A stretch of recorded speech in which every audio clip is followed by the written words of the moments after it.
Baik, kita bertemu kembali pada rangkaian mata kuliah struktur beton khusus buat mahasiswa Politeknik Negeri Bali, jurusan Teknik Sipil, Diploma 4, semester 4, pada program studi MPK, Manajemen Proyek Konstruksi.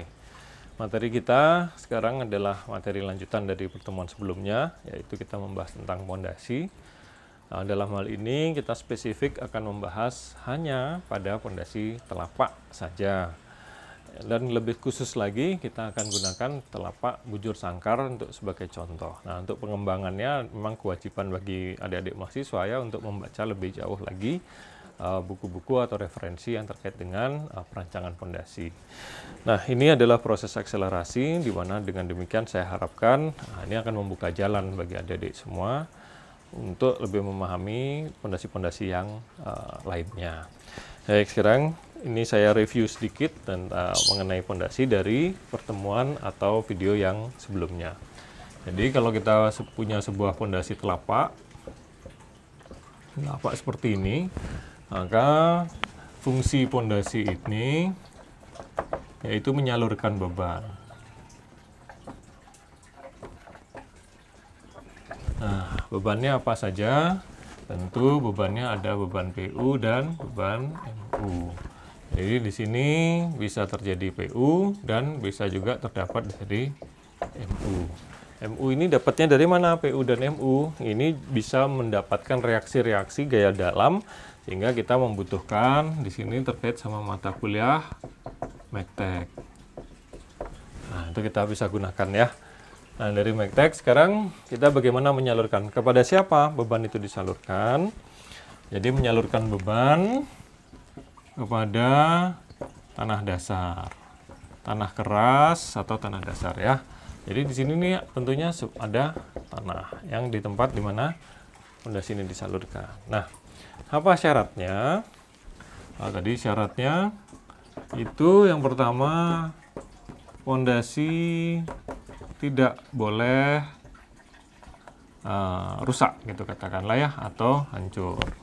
Yang kedua, tanahnya tidak boleh runtuh. Nah, jadi dua hal yang harus diperhatikan pada perancangan sebuah fondasi. Jadi tanahnya kuat, fondasinya juga sanggup menyalurkan. Jadi kalau menyalurkan tuh begini, kamu bawa beban 200 kilo, kuat nggak? Kalau nggak kuat berarti kamu yang rusak. Tanahnya nggak rusak, karena kita berpijak di tanah. Dalam hal ini semua harus kuat tadinya. Nah, sekarang kita lihat. Syaratnya fondasi tidak boleh rusak oleh tanah, gitu ya. Nah, sekarang kita lihat pada syarat yang pertama. Ya, apa syarat yang pertama? Di mana kerusakan fondasi? Jadi, kerusakan fondasi itu yang pertama karena gaya geser. Jadi ada gaya geser yang terjadi pada fondasi. Jadi kalau ini kita punya kolom, maka kita akan punya tebal, maka fondasi itu akan terjadi geser, terpancung dengan sudut ini 45 derajat. Jadi fondasinya akan pluk gitu ya. Nah, ini akan pecah sehingga kita ambil daerah pecahnya itu ada di tengah-tengah sini. Hingga kalau kita turunkan, ini bidang kritisnya. Nah, itu adalah bidang kritis. Atau kalau saya kasih warna merah lah ya untuk membedakan, atau warna yang lainnya. Ini.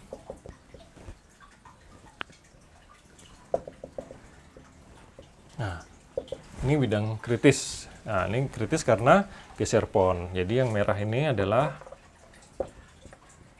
geser pon. Atau kalau Anda mau menyebutkan geser satu arah atau dua arah, ya boleh saja. Nah, biasanya orang menyebutkan sebagai geser pon ini sebagai geser satu arah. Saya menyebutnya sebagai geser satu arah. Jadi, saya menyebutnya sebagai geser satu arah. Kenapa? Karena dia terjadinya bareng ya, pada X dan Y itu bareng-bareng. Nah, yang kedua, jadi gesernya ini, yang kedua, dia geser terjadi karena geser balok ya. Jadi dia akan patah, bidang kritisnya ada di sini. Nah, ini akan ada bidang kritis lagi. Nah, ini adalah geser dua arah. Jadi arah X dan arah Y. Jadi dia akan patah ada di sana pada jarak-jarak tertentu. Nanti kita akan pelajari jaraknya. Jadi di sini kerusakan pondasi itu karena geser. Nah, akibat geser ini harus diapain? Maka ini harus ditahan supaya tidak rusak. Sorry tulisannya banyak salah nih dari tadi. Ditahan supaya tidak rusak. Gimana caranya nahan? Caranya tebal, halus, cukup. Jadi kita punya T itu harus mampu memikul semua gaya geser yang terjadi. Kenapa harus mengandalkan T? Karena pondasi tanpa tulangan geser atau sengkang. Jadi dia nggak pakai tulangan geser atau nggak pakai sengkang. Itu yang pertama. Yang kedua, dia rusak karena apa? Rusak akibat tekanan tanah, akibat momen. Momen yang mana? Momennya yang menyebabkan dia rusak. Ini. Dia akan rusak seperti ini. Nah, jadi dia akan retak di sini. Nah, ini akan terjadi retak. Siapa yang menyebabkan ini? Ternyata yang menyebabkan dia retak atau bergerak ke atas bukan sekedar karena P, tetapi karena ini.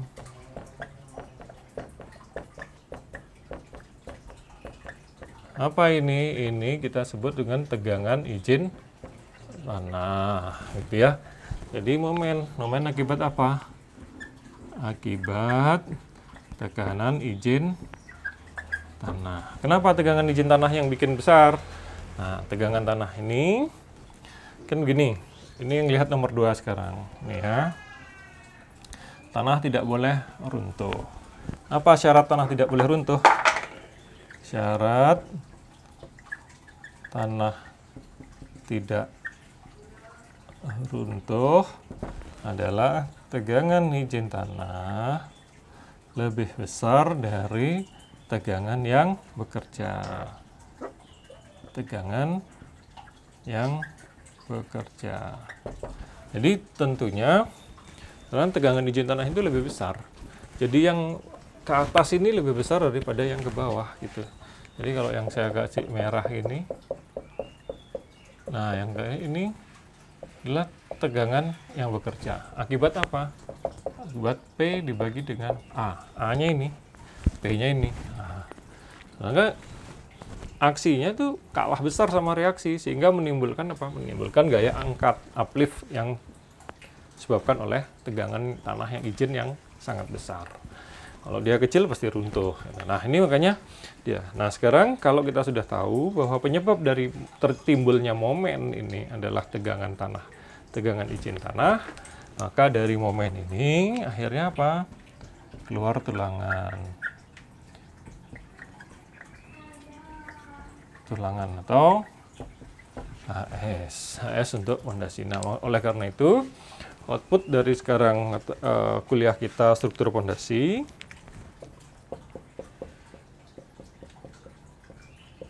struktur beton ya, bukan struktur pondasi, untuk subbab pondasi. Nah, output kita tuh ada 2. Yang pertama itu adalah T, yang kedua adalah AS, gitu ya. Jadi ini sudah harus jelas gimana kita mendapatkan T dan AS. Nah, sekarang daya dukung tanah ini dapatnya dari mana? Daya tegangan izin tanah ini dapatnya dari mata kuliah mekanika tanah, gitu ya. Jadi ini adalah mekanika tanah. Nah, terus kita dari tadi bicarakan dia sudah harus memiliki dimensi. Dimensi ini B, dimensi ini adalah H. Jadi kalau kita bicara dimensi pondasi yaitu B dikalikan H, ini harus kita dapat pada teknik pondasi. Nah, oleh karena itu mata kuliah kita struktur beton pada bab pondasi ini sangat terkait dengan apa? Satu, terkait dengan mekanika teknik. kedua terkait dengan mekanika tanah, dan ketiga terakhir terkait dengan teknik fondasi. Nah, demikian, jadi cukup luas ya dimensi dari fondasi ini. Baik, sekarang kita akan coba lagi ke bagian berikutnya tentang fondasi. Nah, untuk mempercepat proses belajar, akselerasi, jadi saya kasih sebuah contoh ini untuk kita coba hitung gitu ya. Nanti ini bisa dijadikan, nanti kalau kita terkait dengan teori tentunya akan saya sisipkan dengan teori-teori yang diperlukan. Jadi pertama kalau kita lihat, ini kita anggap dia menerima PU saja dulu ya, biar gampang untuk memahami. Jadi fondasi ini menerima beban vertikal PU sebesar 1400. Nah, kemudian jangan TU-nya dapat dari mana sih kok bisa 1400, ini macam-macam caranya ya. Kalau kita bisa ngitung semua bebannya boleh. Kalau kita dari Mektek boleh, biasanya kita ambil di reaksi di kalau kita Mektek gitu ya, bisa sampai di sini. Nah, sehingga kita tahu ada PU yang bekerja di sana. Nah, kemudian ada gaya tanah. Ini bukan gaya tanah, tapi ini tegangan izin tanahnya 240 kN per meter persegi. Kemudian ada berat volume tanahnya, yaitu 19 kN per meter kubik. Nah, data betonnya adalah FC 20 MPa dan berat volume betonnya adalah 24 kN per meter kubik. Nah, sekarang kita diminta untuk merancang sebuah fondasi yang bentuknya adalah bujur sangkar.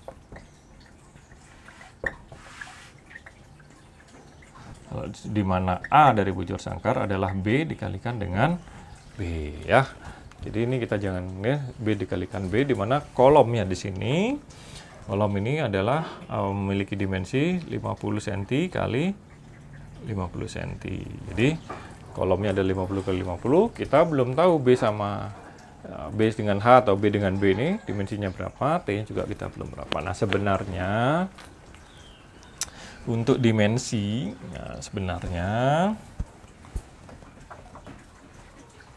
dimensi fondasi yaitu B dikalikan B itu harusnya dapat dari teknik fondasi, di mana dimensi ini harus stabil.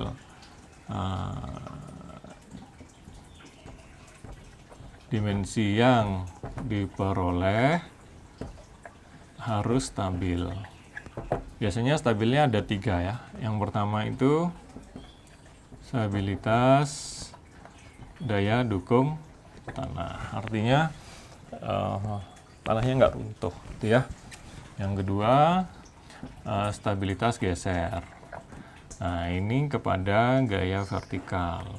Nah, ini kepada gaya horizontal. Artinya kalau daya dukung tanah kan turun, gaya vertikal tanahnya nggak boleh runtuh. Jadi tanahnya kuat memikul. Nah, kemudian kalau stabilitas tuh pondasinya nggak geser kemana-mana, nggak ketarik, nggak kedorong gitu. Jadi ada di tempat, tetap di tempatnya. Yang ketiga adalah stabilitas guling. Nah, ini karena momen. Jadi sebetulnya dia nggak boleh terguling begitu. Kalau dia terguling terangkat gini, akibat adanya momen gitu, kemudian dia terguling gitu, tentunya sini akan terjadi tekanan yang tidak seimbang hingga akan menyebabkan tanahnya runtuh gitu ya, dan ini pasti kolaps dia pondasinya. Nah, karena ini sudah memperhitungkan V, H dan momen, maka sebetulnya di sini momen ini sudah terakomodasi. Momen yang kita peroleh sebenarnya di sini, ini sebetulnya juga bisa kita katakan dia sudah terakomodir oleh keperluan yang lainnya, yaitu dapat dari fondasi teknik fondasi. Nah, sekarang karena kita juga tidak tahu nih fondasi dapatnya berapa, nah sekarang kita coba akan hitung dengan versi kita untuk mendapatkan berapa sih dimensinya yang kita butuhkan. Nah, ini tadi ya, ini dapat dari Mektan, mekanika tanah. Nah, ini dari pembebanan dan seterusnya. Nah, sekarang kita tentukan langkah-langkah apa saja yang harus kita selesaikan di dalam mendapatkan dimensi. Maka langkah yang pertama adalah kita harus mendapatkan dimensi dari B dan H atau B dan B dari fondasi. Langkah yang pertama yang harus kita selesaikan, yaitu yang pertama kita harus mendapatkan ini dulu ya. Kita harus menyelesaikan dimensi, yaitu B dikalikan B, karena kita akan membentuk dia bentuknya bujur sangkar. Nah, persamaan yang dapat kita pakai itu adalah persamaan tegangan. di mana tegangan adalah P dibagi A. Sehingga dalam hal ini, tegangan yang kita masukkan adalah tegangan izin tanah, P-nya sudah PU, dan A-nya karena dia bujur sangkar adalah B kuadrat. Sehingga B kuadrat itu adalah PU dibagi dengan tegangan izin tanah. Nah, sekarang untuk tegangan izin tanah ini harus dikoreksi. Kalau kita nggak bisa langsung menggunakan angka berapa tadi? 240. Nah, kita tadi punya angka 240. Nah, kita nggak bisa pakai ini. Kita harus koreksi dulu. Tegangan yang ke atas harus dikurangi dulu dengan yang ke bawah. Yang ke bawah yang berasal dari berat pondasi dan berat tanah di atas telapak. Jadi ini memperhitungkan berat tanah, jadi yang pertama ini, dan berat pondasi, berat telapak pondasinya. Jadi yang pertama ini berat tanahnya dengan berat volume 19 kN per kubik dikalikan dengan 1,2. Ini 1,2 ya, 1,2 meter. Maka kita peroleh angka 22,8 kN per meter persegi. Yang berikutnya yang nomor 2, berat telapak. Nah, di dalam berat telapak kita harus sudah mulai berani mengasumsikan ketebalan dari pondasi. Jadi ini di sini persoalannya. Pondasi itu adalah asumsi. Ini yang sifatnya itu apa namanya? Trial error. Trial error. Jadi kita harus cek nanti tebal 50 ini cukup nggak sebetulnya untuk geser satu arah maupun geser dua arah, tapi harus kita asumsikan dulu. Sekarang kita berani dulu taruh di angka, tapi jangan tipis ya, harus berani tebel ya. Mulai yang saya rasa kita mulai dari 0,5. Nanti kalau nilainya jauh kita bisa kurangi, kita hitung ulang lagi, nanti kita ulangi lagi, atau kalau kurang ya kita tambahkan. Kalau kita ngitung menggunakan Excel kan tentunya perhitungan berulang ya. Jadi tinggal kita ganti. Tapi beginilah pondasi yang saya ajarkan. Kita harus berani mengasumsikan dulu tebalnya berapa. Nah, sekarang kalau kita lihat berat beton telapaknya sendiri itu adalah 24 kN per kali dengan 0,5 ya, asumsinya 0,5 sehingga kita dapat 12 kN per meter persegi. Nah, sekarang total dari berat tanah dan berat pondasi itu adalah 34,8 kN per meter persegi. Nah, sehingga tegangan izin tanah yang sekarang yang nanti akan kita gunakan terus di dalam perhitungan ini adalah 240 dikurangi 38, adalah, nah inilah dia nilai ini yang terus akan kita gunakan sebagai tegangan izin tanah, dan nanti kan kita gunakan terus pada perhitungan-perhitungan selanjutnya. Nah, sekarang setelah tadi kita hitung berat tanahnya, dapat tegangan izin baru, sekarang kita kembali kepada dimensi. Ini dimensi yang akan kita hitung, yaitu B kuadrat sama dengan itu PU dibagi izin. Nah, sekarang kita lihat PU, sekarang kita masukkan angkanya. PU yang adalah 1400 kN dibagi tegangan izin yang baru tadi kita sudah dapat yang dikurangi dengan berat tanah dan berat pondasi adalah 205,2. Sehingga kita dapat luas, ini sudah dalam bentuk luas, yaitu 6,82 meter persegi. Berapa sekarang B-nya? Nah, maka dia akar dari situ kita dapatkan B 2,61. Nah, sekarang kita akan coba dengan pembulatan yaitu 2,6. Kenapa kita harus pilih? Boleh saja kita pilih, tapi turun nggak apa-apa ya, tapi jangan terlalu besar turunnya ya. Misalkan 2,5 gitu, atau kita naikkan juga nggak apa-apa. Tetapi ingat jangan terlalu besar ya, nanti kita ada masalah kalau terlalu besar. Karena tegangan izinnya menjadi nanti bisa terlampaui gitu ya. Nah, sekarang kita lihat akibat penyesuaian dimensi yang tidak pakai 2,61 ini, penyesuaian dimensinya sekarang kita gunakan dimensi yang baru yaitu 2,6,2,6, maka tegangan izinnya berubah sedikit ya, berubah menjadi ini. Ini kita udah masukkan dimensi yang baru 2,6 kali 2,6, maka kita dapat adalah 207. Tadi kan kita pakai 205. Nah, makanya ini terjadi penyesuaian. Jadi nantinya kita akan pakai 207,1. Nah, di sini yang harus kita pahami sekarang sebelum saya langkah lebih jauh, coba diperhatikan dimensi 2,6 kali dengan 2,6. Itu besar sekali. Hampir 3 meter. Jangan-jangan kalau kita bikin jarak antar kolom itu 3 meter, nah, jangan-jangan kena pondasinya. Nah, karena ini sudah 1,3 dengan 1,3. Jadi sebelah 1,3, sebelah 1,3. Sudah ada 2,6 juga. Maka hanya sisa 40 cm sebenarnya di antara pondasi kolom pertama dan pondasi kolom yang kedua. Nah, di sini letaknya persoalan-persoalan yang diterima pondasi, sehingga seringkali karena dia terlalu dekat jaraknya, dia jadikan pondasi telapak gabung, gitu ya. Ini sekedar aja. Tapi yang perlu diketahui, dimensinya akan kita peroleh dimensi yang sangat besar. Dengan demikian, gimana caranya memperkecilkan ini? Kita dapat kecilkan ini jika daya dukung tanahnya lebih baik lagi, gitu ya. Baik, kita lanjutkan lagi sekarang untuk mendapatkan besarnya T. Nah, kemudian langkah kedua, sekarang kita akan menentukan tebal pondasi atau T, ya, tebal simbolnya T. Yang pertama kita akan selesaikan dengan ini. Nah, geser pondnya dulu kita selesaikan. Gimana geser pond itu? Geser pond itu ini ya. Jadi dia akan memecah di sini. Nah, di sini dengan sudut 40-50 derajat. Yang kemudian kita ambil seperti tadi sudah disebutkan, ya, ada di tengah ini. Berapa jaraknya? Nah, dilihat di sini. Ini adalah lingkaran-lingkaran ini adalah tulangannya. Maka jaraknya sekarang ini di sini. Ini adalah D/2. D/2. Jadi dia diperhitungkan di tengah-tengah dari D, dari tinggi efektif, bukan dari T. Sekarang berapa besarnya T? Nah, ini kita lihat.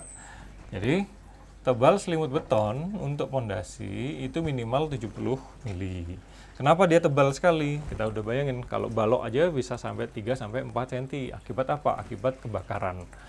Nah, tapi kalau beton pondasi kan kita nggak tahu, dia nggak bakal kena kebakaran. Jadi kita rasa tidak ada kebakaran di dalam tanah, sedangkan dia ada lokasinya di dalam tanah. Oleh itu dia harus melindungi tulangan. Dari apa dia? Dari sifat-sifat kimia yang ada di tanah dan kemudian dari tingginya muka air tanah, sehingga ada kemungkinan pondasi itu terendam oleh tanah, oleh air, ya, terendam oleh air. Nah, dia sebaiknya pondasi itu memiliki ketebalan yang cukup untuk melindungi tulangannya.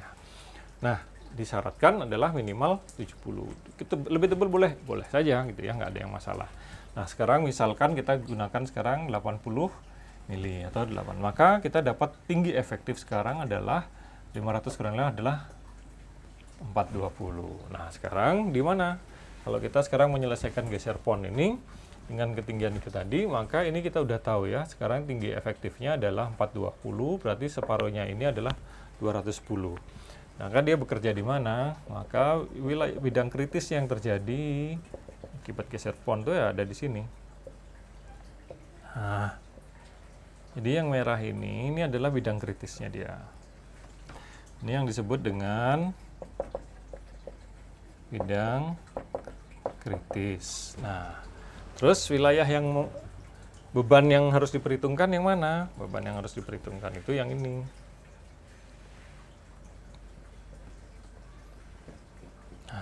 Ya, ini beban yang harus diperhitungkan untuk terjadinya geser satu arah. Kalau kita nyebut geser pond ini atau geser pond ini.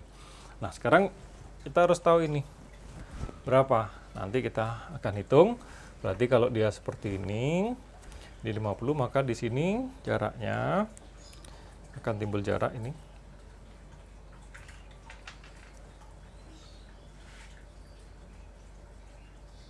Nah, ini.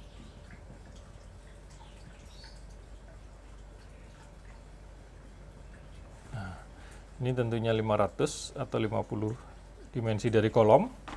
Ini adalah D/2, yaitu 210. Dan ini 210. Maka kita tahu. Nah, dia akan membentuk sebuah keliling yang ada di sana. Nah, sekarang kita akan hitung berapa sih gaya geser yang terjadi akibat mekanisme ini tadi. Gitu ya. Nah, sekarang kita cek ketebalan yang kita asumsikan tadi. Kita asumsikan ini 50 cm ya. 50 cm berapa? Ya, betul, 50 cm ya. Jadi setengah meter kita asumsikan. Kita cek pertama dengan geser pond. Nanti kalau dia nggak cukup, berarti geser pondnya lebih kecil, maka kita harus pertebal. Tapi kalau geser pondnya jauh, kita boleh kecilkan. Tapi tunggu dulu sampai geser satu lagi selesai. Nah, sekarang kita lihat. Ini tadi kalau kita jumlahin, ini ada bidang kritis. Ini panjang ini ya 210 tambah 500 tambah 210, ini saya sebut dikasih istilah W. Ya, nama besarnya menjadi sekarang 920 mili, itu ya, ini W. Nah, sekarang kita lihat gaya geser yang terjadi itu VU. VU-nya berapa? VU itu pakai rumus ini ya. Jadi, nah, ini VU tegangan izin dikalikan B kuadrat dikalikan dengan dikurangi dengan B kuadrat. Jadi ini adalah 2710 207,1 tegangan yang baru yang tadi kita dapatkan. Kita kalikan dengan B kuadratnya yang mana? B kuadrat kan ini B ya. B ini dikurangi dengan 0,922 kuadrat. Artinya apa? Artinya ini kalau kita lihat ukuran dimensi yang besar, kotak yang luar ini ya, bujur sangkar yang luar itu adalah 2,6 kali 2,6. Berarti 2,6 kali 2,6 itu 2,6 kuadrat. Berarti luas yang di luar dikurangi luas yang di dalam. Nah, luas yang di dalam. Sehingga kita mendapatkan bidang yang diarsir biru. Jadi ini bidang yang diperhitungkan untuk pon. Untuk geser pon. Berarti sekarang kita mencari luas ini berapa? Yaitu ini ya. Kalau dia nanti bentuknya segi 4 panjang, maka ini nggak boleh sekuadrat, tetapi B dikalikan H. Ini juga menjadi W dikalikan dengan W satunya yang arah sebelah sini. Tapi karena dia bujur sangkar semuanya, kolomnya bujur sangkar, dimensinya bujur sangkar, maka kita menggunakan 0,92 kuadrat. Sehingga sekarang hasil yang kita peroleh ini, gaya geser yang terjadi itu adalah 1224 kN. Ini yang terjadi. Yang bekerja pada bidang kritis. Nah, sekarang kita lihat tahanannya. Gaya gesernya berapa yang dihasilkan, yang dimiliki oleh penampang itu berapa? Nah, Vc itu kita pakai rumus ini. Vc adalah 4 kali mutu beton dikalikan dengan beta kali ini adalah dimensinya dikalikan dengan beta C. Beta C itu adalah perbandingan ya antara yang paling panjang dengan yang pendek. Dalam hal ini 2,6 dibagi dengan 2,6, beta C sama dengan 1. Tapi beta C bisa berbeda tergantung dimensi yang nanti akan diperoleh. Kalau bentuknya segi 4 panjang pasti berbeda. Nah, sehingga VC-nya sekarang dengan BO ini apa BO ini? BO ini adalah keliling bidang kritis. Jadi keliling dari bidang kritis. Nah, sekarang kita lihat mutu betonnya 4 kali mutu beton. Dikalikan kelilingnya 4 kali 920, ini 4 kali 920, 1, 2, 3, 4. Kelilingnya adalah itu. Dikalikan dengan D, tinggi efektifnya adalah sekian. Dikalikan dengan 1. Sehingga kita peroleh angka sekian. Nah, dalam satuan Newton. Nah, kalau kita bagi 1000 untuk mendapatkan kilonewton, maka kita dapat 27.064 sekian kilonewton. Nah, yang perlu diingat sekarang adalah bahwa perencanaan itu Vc itu harus kurang dari theta Vn, dari pi Vn. Sedangkan Vn-nya sendiri hanya dapat dari Vc karena kita tidak menambahkan dengan Vs. Jadi kita hanya mendapatkan dari konkret, kita tidak mendapatkan dari S, dari steel atau tulangan sengkang kita nggak gunakan. Maka sekarang VVN sama dengan 0,6 dikalikan Vc, sehingga 0,6 dikalikan 27 ini ya. Nah, situ. Nah, sehingga kita dapat 16. Nah, 16.000 ini tentunya masih jauh lebih besar daripada 1.200. Sehingga dimensi ini tadi, dimensi ini termasuk oke. Karena di sini memenuhi persyaratan, ini syaratnya terpenuhi. VC-nya berapa? VC-nya adalah sekian, ini 16.000, sedangkan VU-nya 1.200 saja. Sehingga dari satu sisi atau dari analisis geser pon, ketebalan asumsi kita 50 cm, ini sudah oke, bahkan sangat jauh. Artinya dari geser pon dia bisa dikurangi, tapi belum kita kurangi dulu ya. Kita lihat dari geser yang berikutnya. Jadi sekarang kita akan bahas geser dua arah. Nah, setelah tadi kita selesaikan satu geser, sekarang kita selesaikan geser yang kedua, yaitu nah ini kita nyebutnya sebagai geser dua arah ya. Kenapa geser dua arah? Karena terjadi di arah X dan di arah Y. Ingat sekali lagi, ada yang istilahkan ini dengan geser satu arah gitu ya. Tapi saya jangan terlalu mempersoalkan istilah daripada nanti bingung. Yang pasti ini ada geser seperti halnya balok yang terjadi di arah X dan arah Y. Yang mana bidang gesernya? Yang ini bidang gesernya. Nah, itu bidang gesernya. Jadi sebenarnya ini terjadi itu sebesar D dari depan kolom itu sejarak D. Jadi ini bidang kritisnya. Yang putus-putus hitam ini bidang kritis. Dia terjadi dua arah. Jadi arah X dan arah Y. Jadi kalau kita arsir, maka dia terjadi sebetulnya dua arah. Sehingga harus dihitung dua kali.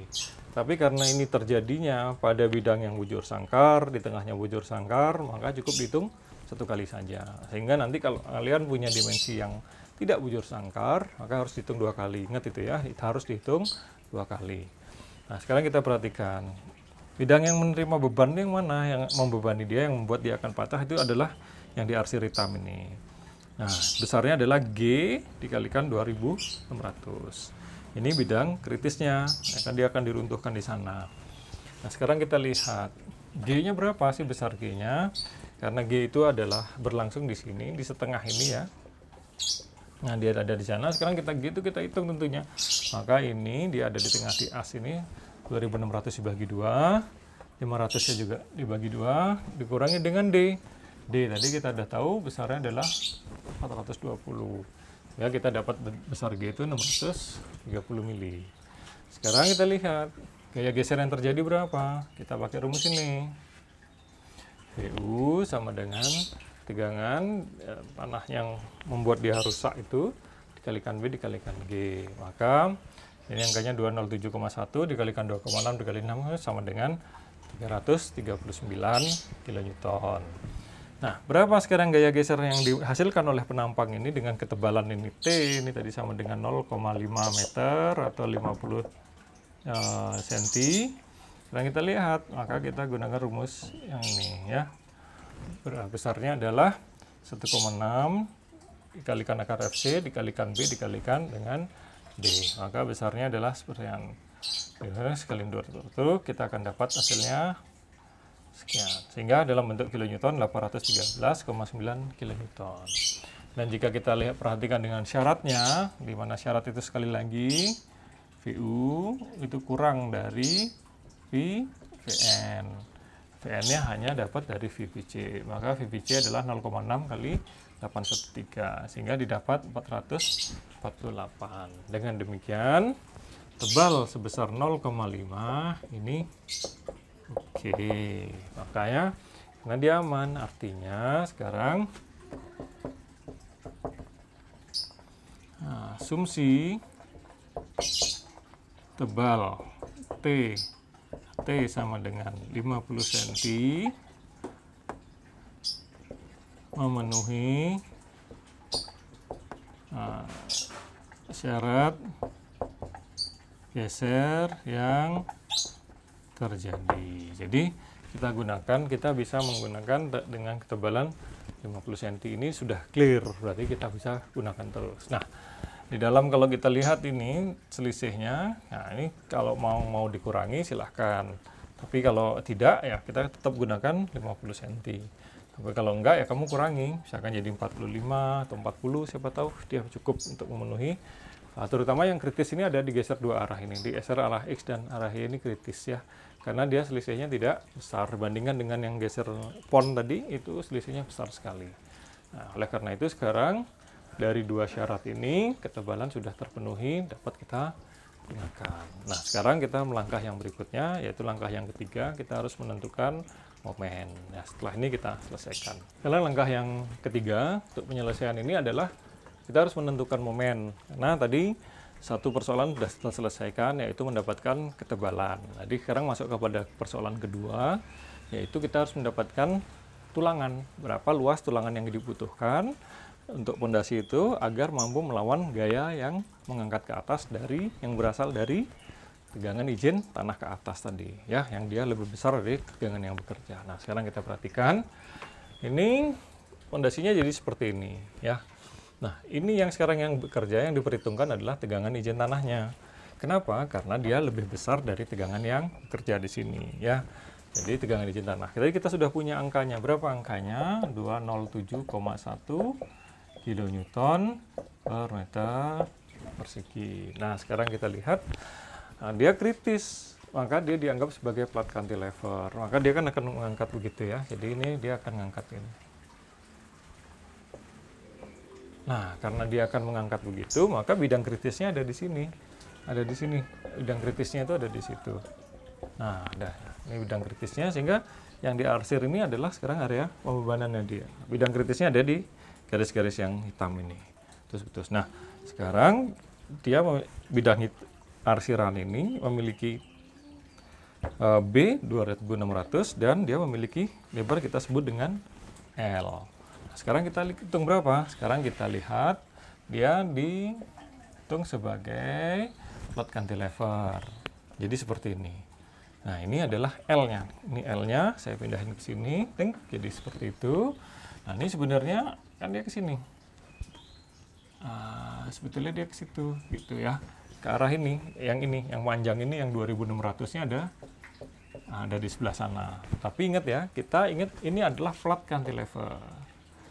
Nah, ingat waktu kita ngitung plat itu kita hitung per 1 meter lebar. Ya, jadi ke arah 1 meter lebar yang kita hitung. Nanti tulangannya baru dipasang seluruhnya ke sana, gitu ya.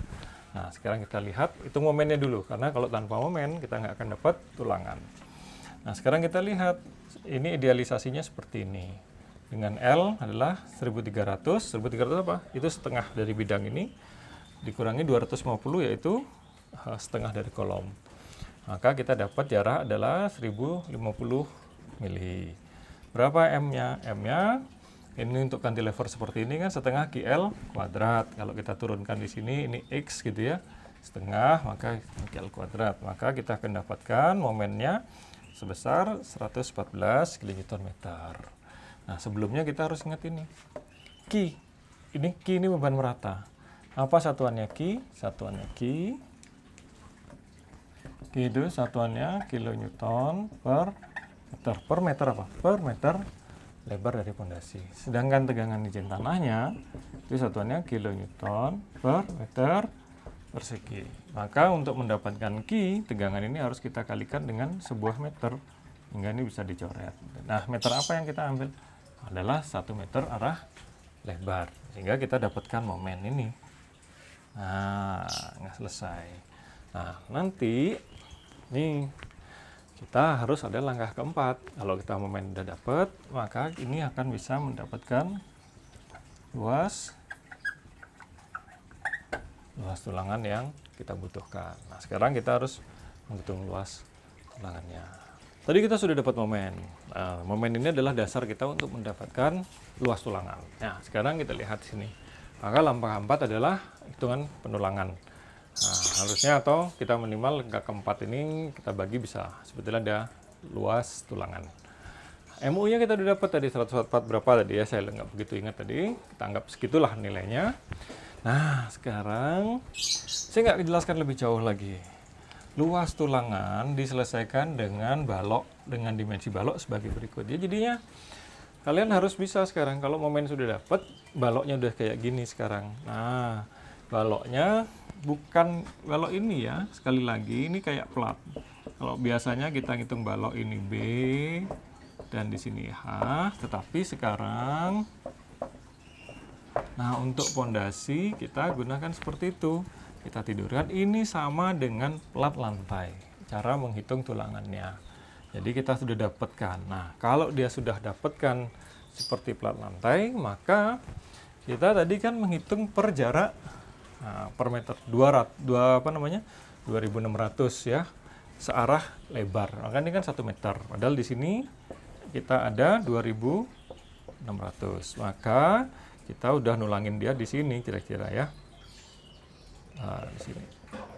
Nah, di situ. Nanti baru kita nulangin lagi 1000. Ini 1000, ini 1000, ini 600. Nah, tulangannya kita dapat. Akhirnya kalau sudah dapat tulangan, HS sudah dapat, maka kita akan pasang HS-nya di sini. Dia sekali lagi dipasang di bawah, kemudian kita pasang juga seperti ini. Nah, karena dia harus dipasang bolak-balik dua arah. Tetapi ingat sekali lagi, siapa yang ada di bawah, yang biru, posisinya di bawah, yang Yang posisinya di bawah itu adalah yang bentangnya lebih pendek. Kalau bentangnya lebih panjang, dia selalu ada di atas, ya. Ingat itu. Sehingga sekarang penggambaran tulangannya itu akan jadi seperti ini.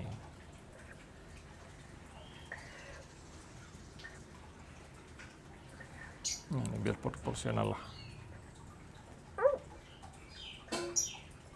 Nah, seperti itu. Kemudian yang merahnya ada di sini.